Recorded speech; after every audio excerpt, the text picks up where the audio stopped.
আসসালামু আলাইকুম। আজকে আব্বুর সাথে হচ্ছে কোলায় আসছি তার গরু নিতে।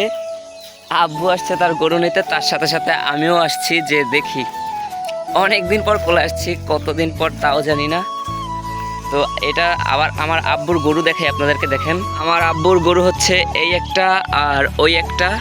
মানে আমার আব্বু এই জায়গা থেকে ডাক দিছিল, আমার গরু ছিল ওই জায়গায়। মানে গরুকে ডাক দেওয়ার সাথে সাথে গরুও ডাক দিছে। আমার গরুর একটা ডাক দেন তো দেখি, ডাক দে। আর ডাক দেয় না, দাঁড়ে না এর লজ্ঞা। এদিকে এই রশি ছাড়াই যাইবে বাড়ি। দেখছেন আমার আব্বুর গরু মানে রশি ছাড়া কোনো জায়গায় যায় না। এই আব্বু কোলায় দিয়ে যায়, সারাদিন এই জায়গায় খাইয়ে এই জায়গায় খায়, আবার সন্ধ্যার সময় বাড়ি নিয়ে যায়। শুধু আমাদের গরুই না, এখানে আশেপাশে কিন্তু অনেক গরু আছে। সব গরুই সন্ধ্যার সময় নিতে আসে, সকালে রাইখা যায়। তো এই যে আমার আব্বু গরুর সাথে সাথে দৌড়াইতেছে। আমি সবসময় ছোটোবেলা থেকেই দেখে আসছি, সে ছোটোবেলা থেকেই তার গরু ছাগল এগুলো পালার শখ। বাট এখন আমার ছাগল নাই, আমাদের সব গরু আছে, ছাগলগুলো সব বিক্রি করে ফেলছে। তো চলো আব্বুর সাথে বাড়ি যাওয়া যাক গরু নিয়ে।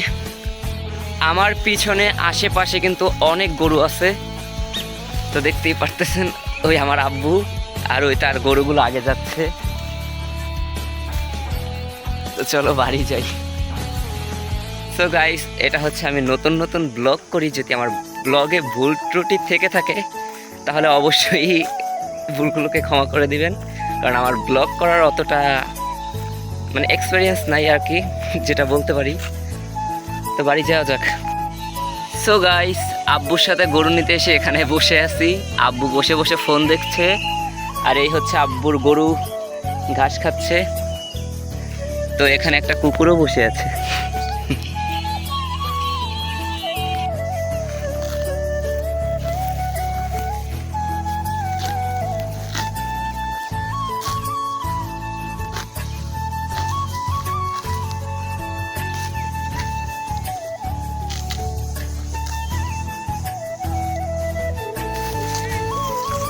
সবুজে শ্যামলে ভরা সোনালী মাঠ, এটা আমরা বাংলা ভাষায় কোলা বলি, আপনারা কি বলেন জানি না।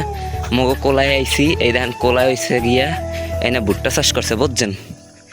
এখানে কত সুন্দর সুন্দর ভুট্টা গাছ হয়েছে, কত বড় বড়। কদিন পরে এই ভুট্টা গাছগুলো কিন্তু অনেক বড় হয়ে যাবে, আর অনেক সুন্দর সুন্দর ভুট্টাও ধরবে। কারণ আমি বরিশালের ভাষায় কথা কইতেছি, মগো বাড়ি বরিশাল পিরোজপুর। ওই মোর বাপে গরু লইয়ে যাইতে আছে। আর মোর বকবকানি কিন্তু একটু কম বেশি হইতে পারে, কেউ মনে করবেন না কিছু। তো চলেন যাওয়া যাক বাড়ি। শুধু এই জায়গায় কিন্তু ভুট্টা চাষ করে নাই, ভুট্টা চাষ কিন্তু সকল জায়গায় করছে। এই সাইডে হালকা হালকা করছে, ওই কিন্তু ভুট্টা বড় একটা ক্ষেত। আর ওই সাইডের গুলো হচ্ছে ভুট্টা গাছের চাষ হচ্ছে বেশি, বাট আমাদের এই সাইডে একটু কম হয়েছে, এই জন্য কম দেখাতে পারছি। তো চলেন আব্বুর সাথে বাড়ি যাওয়া যাক। আজকের ভিডিও এই পর্যন্তই। সবাই ভালো থাকবেন, সুস্থ থাকবেন, আল্লাহ হাফেজ।